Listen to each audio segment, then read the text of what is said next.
The fog of stupidity. Or, how do people who actually live through pedophilia get through to the people who've never experienced it? And how do you get past all the bullshit online that's trying to keep people quiet? God knows. God knows. You know, I happened to stumble across the Jenny Moore story a couple of days after I realized how dangerous it was going to be to come back forward after getting harassed years ago. And you know, I have hope for my own life. I'm not worried about this for me.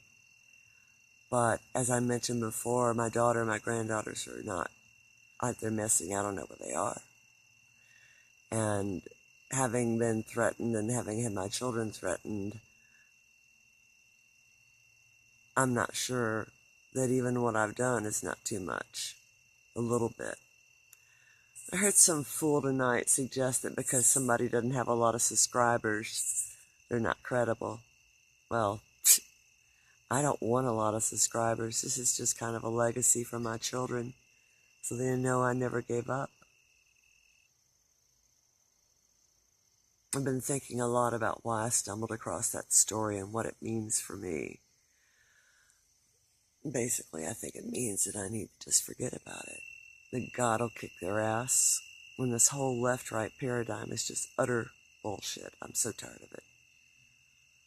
People, you need to use logic and deductive reasoning.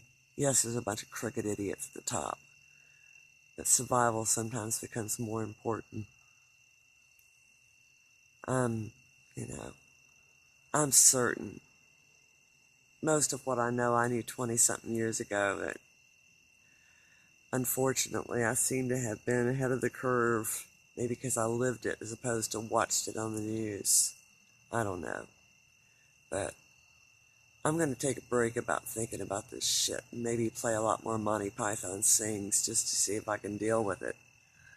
But for the record, for those of you who, think I'm making remarks about Jenny because I'm being an ass, no, I'm making remarks about her because it scares the living bejesus out of me. And I'm thinking about that poor kid that came forward. I hope he's okay.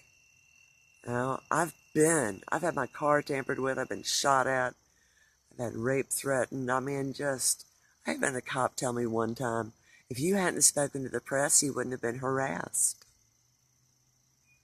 Well, here's what I got to say about the male ego in this world, left, right, center, whatever.